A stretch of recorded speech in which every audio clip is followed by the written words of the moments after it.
Monsieur Djemal Kawan, bonjour. Bonjour madame.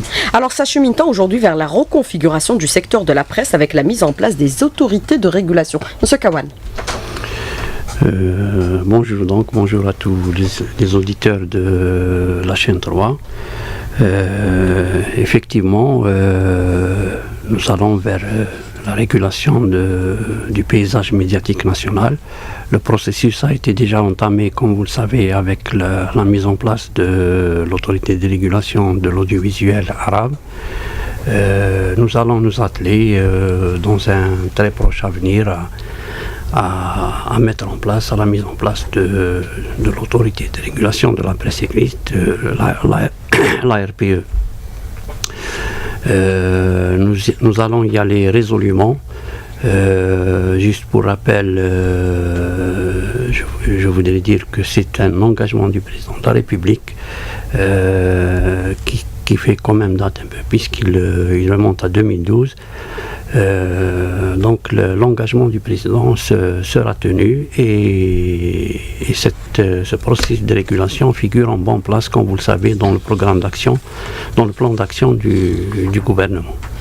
Alors le Premier ministre aussi l'a réitéré, dans un proche avenir, l'autorité de régulation de la presse écrite sera mise en place. Vous avez lancé les premières concertations avec les professionnels du métier. Est-ce que vous vous êtes fixé des échéances, Monsieur Kawan? L'échéance, le plus important, c'est que l'ARPE sera mise en place. Maintenant, les échéances sont tributaires de l'ensemble du processus. Je ne vais pas vous donner une date précise. Nous avons évoqué, le Premier ministre a parlé de la fin de l'année. Je pense que nous serons au rendez-vous. L'engagement du gouvernement est ferme et résolu. Il faut savoir que le ministère sera un accompagnateur et un médiateur dans ce processus qui, comme vous le savez, est tributaire de la corporation. Quand je dis corporation, je préfère dire de la communauté des journalistes. La première phase, c'est bien évidemment la mise en place elle est déjà la carte nationale de presse. Nous avons opéré un petit lifting de la première mouture, et c'est à partir de là que les journalistes vont s'approprier en concertation bien sûr avec le ministère dans le cadre de la loi pour mettre en place cette autorité. Alors vous avez commencé à recevoir les premiers professionnels du métier, vous allez recevoir tous les professionnels du métier. Votre volonté, c'est d'impliquer la corporation, qu'elle s'approprie aujourd'hui cette autorité de régulation de la presse écrite, M. Kawan? Le ministère est là le ministère est à l'écoute de la communauté, de la corporation. Nous assumerons toutes nos responsabilités pour faciliter la mise en place de l'autorité. Il est bien entendu que nous avons dans ce processus un partenaire, et ce sont les journalistes, soit à travers leur représentation, soit à titre individuel. Les portes du ministère sont ouvertes pour tout le monde, pour la concertation, pour échanger, pour assurer les conditions de succès de la mise en place de cette autorité. Alors, comme vous l'avez annoncé à l'instant, M. Kawan, la mise en place de cette autorité de régulation de la presse écrite se fera dans les délais d'ici la fin de l'année. Il y a parallèlement la mise en place de l'autorité de régulation du secteur de l'audiovisuel. Est-ce qu'on peut considérer que ces autorités ont tous les droits et les pouvoirs pour pouvoir exercer librement leur travail, même au risque de faire disparaître éventuellement le ministère de la communication? Je ne fais pas de jugement sur ce que vous venez de dire. Disparition, ma foi, on n'est pas encore à ce stade, mais ce qui est certain, c'est que les autorités hériteront, et c'est dans le cadre de la loi, hériteront de pouvoirs que je qualifierais de régaliens, pouvoirs qui sont aujourd'hui qui rentrent dans les attributions, dans le cadre des attributions du ministère de la Communication, aussi bien l'ARA pour ce qui concerne l'audiovisuel que l'ARPE pour ce qui est de la presse écrite et par extension aussi électronique, auront tous les pouvoirs, toutes les attributions nécessaires, y compris la personnalité financière, les pouvoirs pour exercer leur attribution. La loi est très claire. La loi est très claire à ce sujet. Maintenant, si cela signifie, puisque je vais rebondir sur votre petite pique, si cela signifie, ma foi, c'est d'abord c'est un engagement du président, ça c'est la ligne, mais ensuite c'est dans l'air du temps, c'est dans l'évolution des principes normatifs. Comment vous évaluez aujourd'hui la situation de la presse, M. Kawan ? Vaste sujet, vaste programme. Moi, je tiens d'abord à dire que la presse algérienne se distingue par plusieurs singularités. C'est une presse assez dense sur le plan du nombre, assez représentative. Un peu ou beaucoup même impétueuse et moi je pense que c'est un signe de vitalité de la société. Tout le monde s'accorde à dire que la presse algérienne se caractérise par un temps de liberté assez singulier dans notre environnement immédiat, c'est-à-dire africain et arabe. Et je me félicite de la presse parce qu'elle est aussi, enfin, je pense que c'est pas une coquetterie de dire que je suis moi-même journaliste, donc je connais très bien ce monde dont je suis issu. La presse algérienne d'aujourd'hui est aussi héritière de pionniers assez extraordinaires qui l'ont fondé, des hommes et des femmes remarquables, dont certains ont été des artisans de la liberté, de la libération. C'est un peu tout cet héritage que c'est en fait autant de bacs et de compartiments qui constituent la presse algérienne d'aujourd'hui. Mais aujourd'hui, nous sommes en 2017, nous sommes dans le 21e siècle et la presse doit absolument faire la mutation nécessaire en mettant le pied dans ce 21e siècle. Qu'est-ce que vous entendez exactement par vos propos, M. Kawan ? J'entends par là le défi du numérique. Il n'échappe à personne. Je vais d'ailleurs répondre maintenant directement à votre question. Il n'échappe à personne que nous sommes en crise, que on se rend compte aujourd'hui que la richesse en nombre n'est pas véritablement une richesse, puisque la crise opère des mues un peu difficiles et critiques. La presse papier telle qu'on la connaît, telle que nous la connaissons tous, et je pense que le modèle économique est devenu obsolète.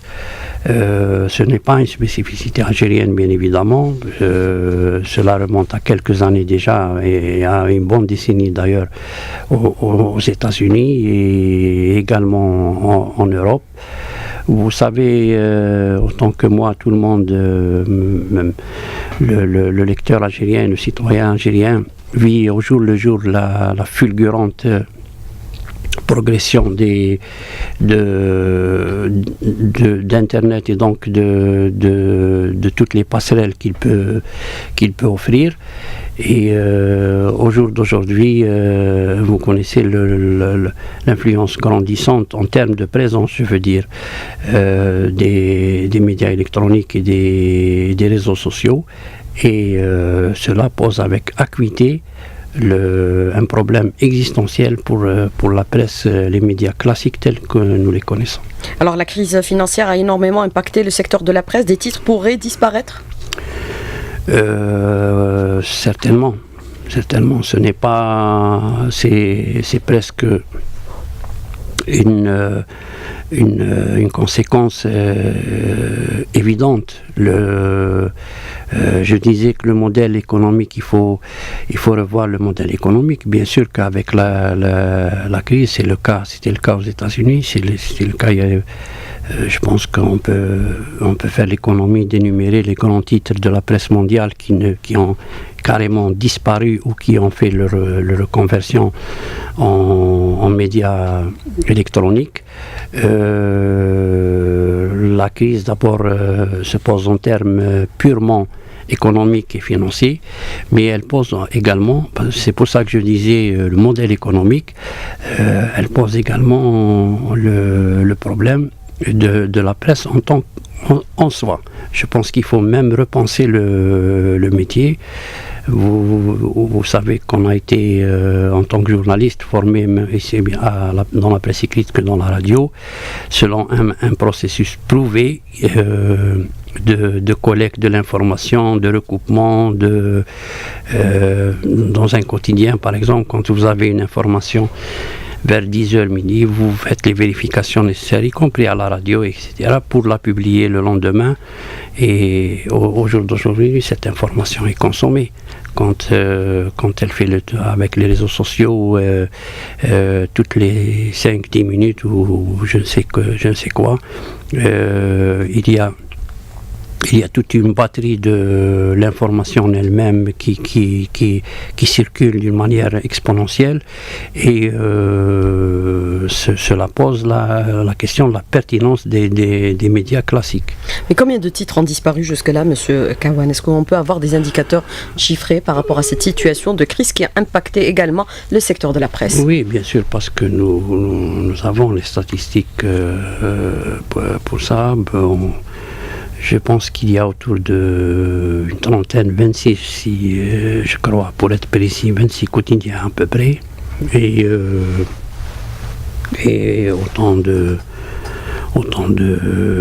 un peu plus d'hebdomadaires, 26 quotidiens et 34 hebdomadaires à peu près, mais sur une période étalée sur 3 ans, dont l'année en cours, c'est-à-dire depuis le début de la crise. 2014.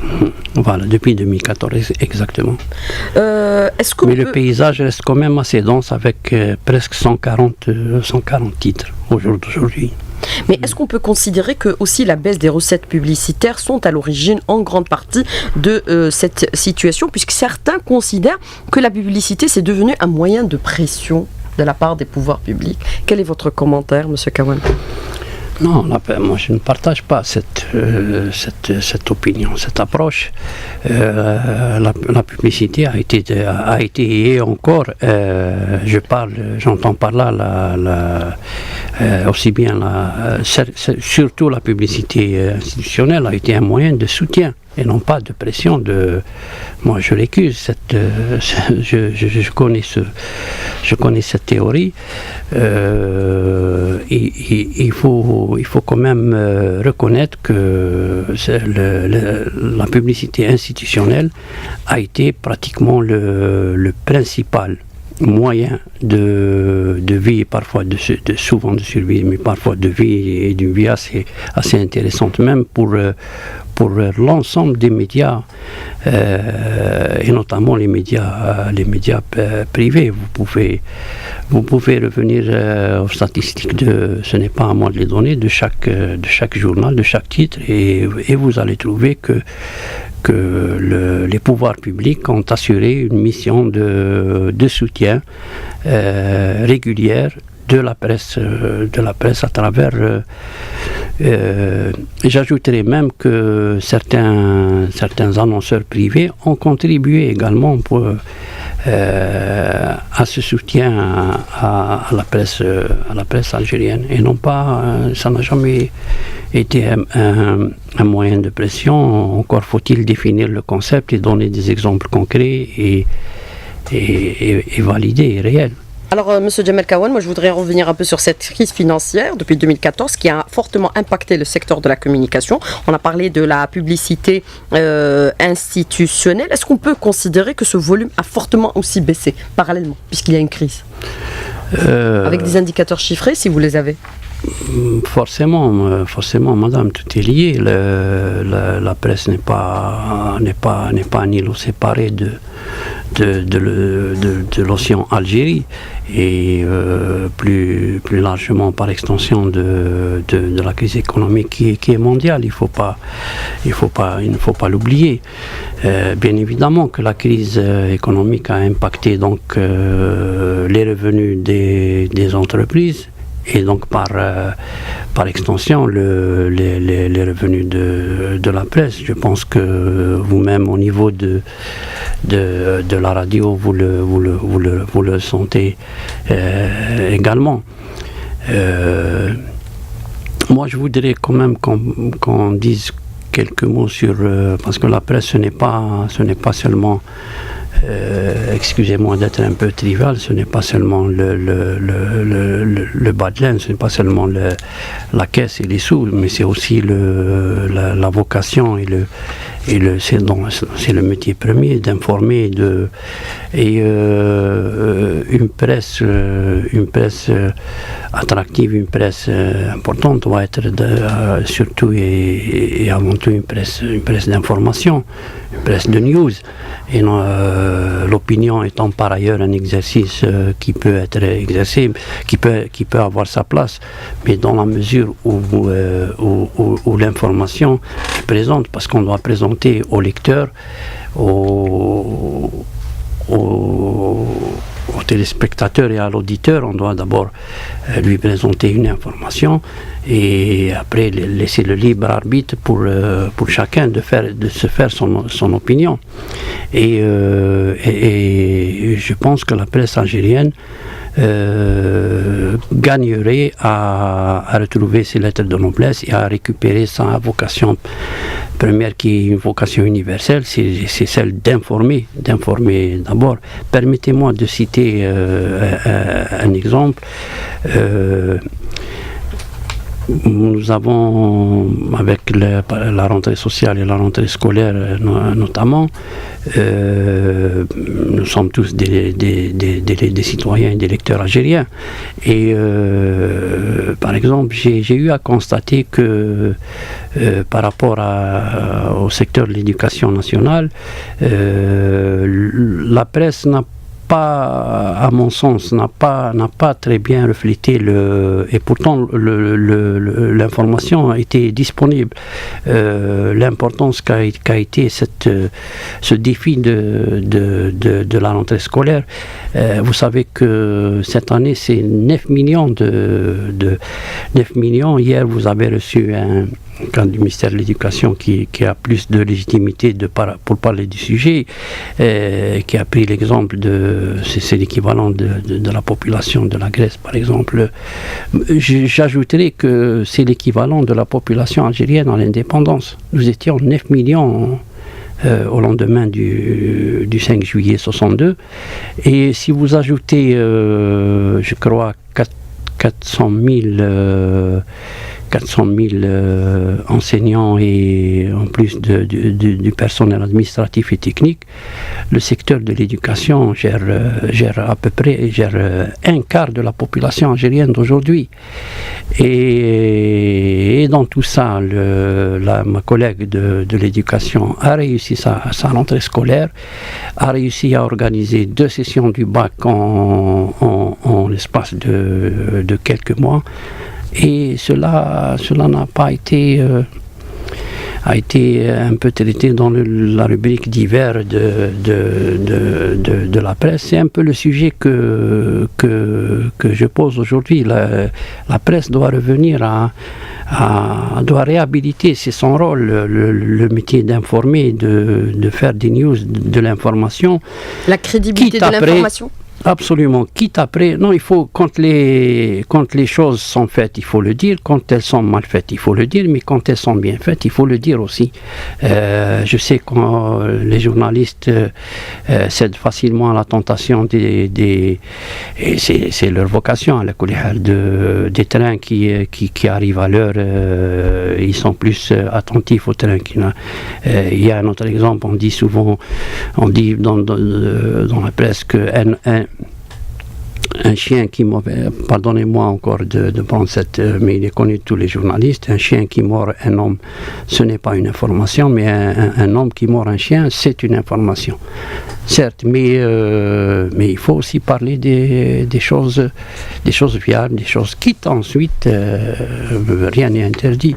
Sauf bien sûr, c'est partagé universellement, la diffamation, les atteintes à l'éthique, ça c'est inacceptable. Alors aussi, on considère que le volume de la publicité a reculé de 65% entre 2015 et 2016. Est-ce qu'on peut avoir quelques indicateurs chiffrés? Puisqu'aussi, les journaux papier sont confrontés à une autre difficulté, celle de la dette de la CIA, la société d'impression algérienne. Vu votre entêtement à rebondir à chaque fois sur les chiffres, je vais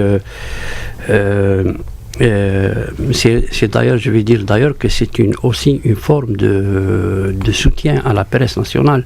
Vous savez très bien que le papier est acquis au prix du marché sur les marchés internationaux, mais le papier est soutenu.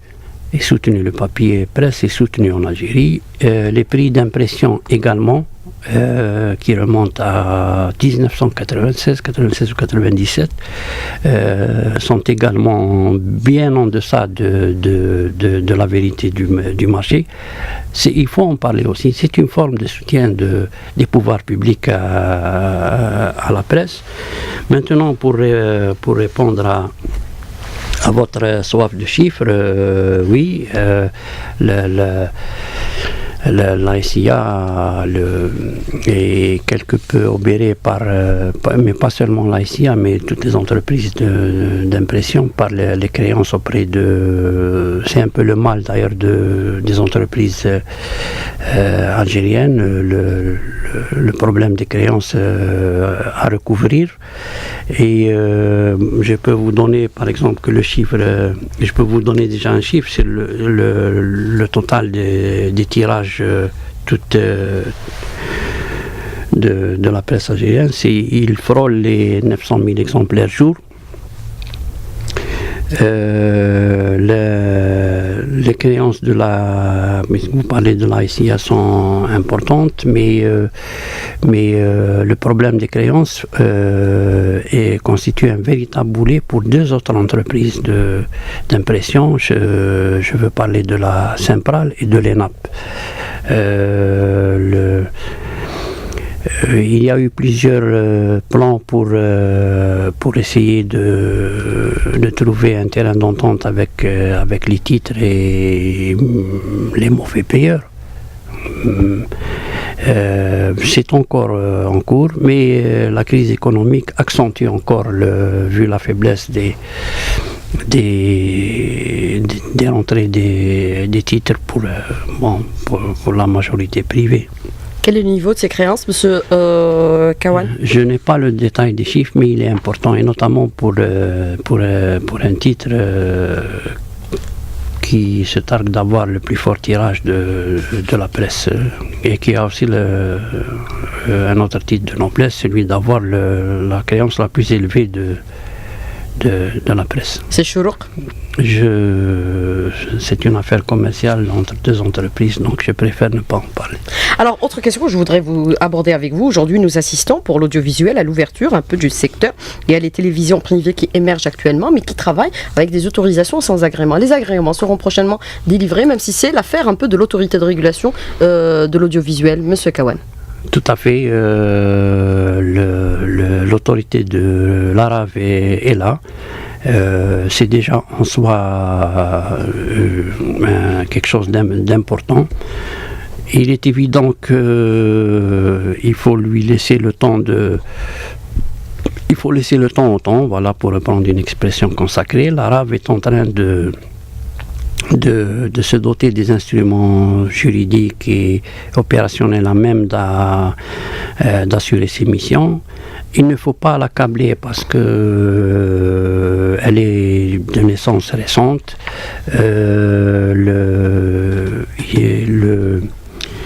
L'appel à candidature a été émis il y a déjà quelques mois.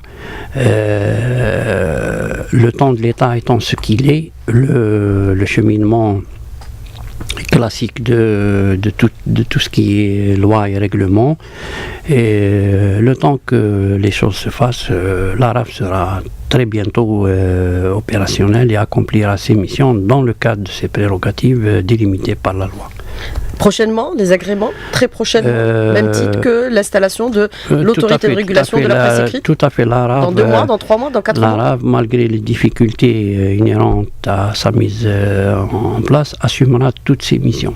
Et le ministère, pour ce qui le concerne, jusqu'à l'entrée effective de ses missions, assurera toutes les conditions d'exercice de l'Arabe, qui, ne l'oublions pas, est une autorité indépendante et dont les missions sont définies par la loi et elles sont très claires. Mais ce qui est aujourd'hui indiqué dans la loi, c'est que aussi les propriétaires ne peuvent pas avoir plus d'immédiats. Ils devront choisir pour certains. L'Arabe accomplira, elle tranchera tous les dossiers. La loi est très claire à ce sujet. Je ne peux pas interférer et parler à la place du président de l'autorité, mais ce dont je suis sûr, c'est que les textes sont très clairs et l'Arabe aura toute la latitude de faire appliquer la loi et de remplir ses missions. Mais justement, par rapport à l'Arabe, son président, dans une déclaration, dans une interview, avait déclaré qu'il n'avait pas toute la liberté pour exercer ses missions convenablement. Quel est votre commentaire justement par rapport à cette question? Il parle un peu d'interférence au niveau du ministère de la Communication. Non, je n'ai pas eu connaissance de cette déclaration, en tout cas pas dans ces termes. Vous parlez peut-être d'un précédent gouvernement, mais aujourd'hui, au jour où on parle, les missions de l'Arabe sont déterminées par la loi. Le ministère là aussi est un facilitateur. Le ministère n'interférera jamais dans les prérogatives de l'Arabe. Bien au contraire, notre souci, c'est d'assurer que les choses pour que les missions de l'Arabe soient effectives dans les délais raisonnables. C'est une nouvelle ère, une nouvelle vision? Une nouvelle ère, madame. Nous sommes résolument, je vous l'ai dit, engagés parce que d'abord, encore une fois, c'est un engagement pris par le président de la République il y a déjà 5 ans, il ne faut pas oublier.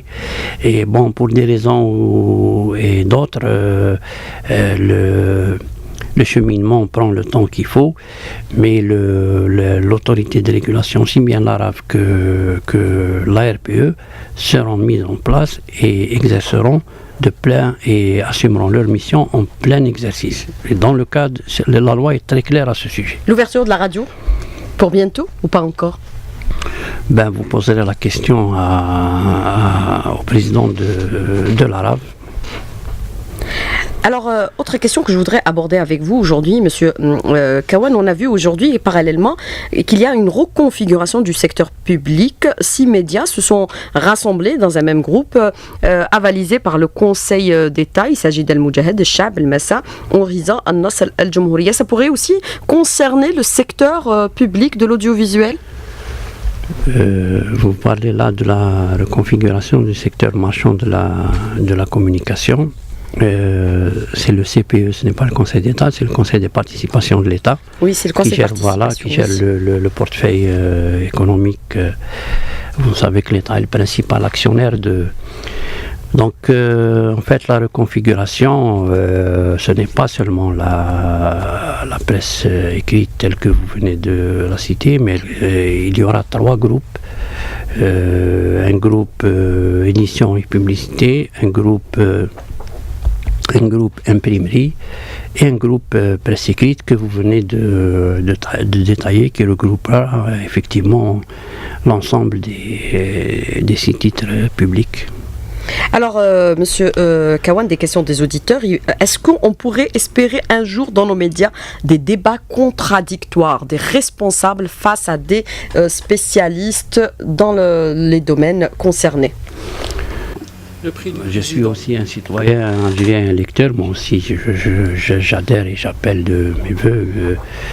Le débat contradictoire ne peut être que bénéfique. J'en veux pour preuve, je vais rebondir sur une question d'actualité importante, la question du financement non conventionnel, dans la mesure où le débat entre spécialistes peut apporter des éclairages, parce que chacun bien sûr aura sa propre vision de la chose qui est peut-être une partie un éclairage, une partie de la vérité. Pas si les spécialistes se départissent de leur esprit je m'excuse d'être un peu subjectif, mais de leur esprit de mandarina ou de détenteur exclusif de la vérité. Mais bien sûr que le débat est très utile. Moi aussi, j'appelle de mes voeux un débat contradictoire. Nous avons parlé on parle de financement non conventionnel. Le Premier ministre a expliqué les cas, plusieurs pays au monde moi je suis tenté de dire que c'est un financement conventionnel en fait, puisque tout le monde recourt. L'éclairage est important, bien sûr. Le ministre des Finances qui maîtrise très bien son dossier a apporté les éclairages nécessaires. Oui, pourquoi pas pour ce sujet ou d'autres. En tout cas, le débat fait avancer dans la mesure où c'est un débat. Ça ne doit pas tourner bien sûr au procès en sorcellerie ou à la guerre des égos. Bien sûr, le débat est important. La censure est-elle exercée dans le public, Monsieur Kawan? Autre question d'un auditeur. Je vais parler au nom de mon expérience personnelle. J'ai été pendant longtemps journaliste dans le secteur public. Je n'ai jamais été censuré. Contrairement aux idées reçues, je n'ai jamais reçu un coup de téléphone pour chose que par ailleurs j'ai connue lors de mon passage dans les médias privés.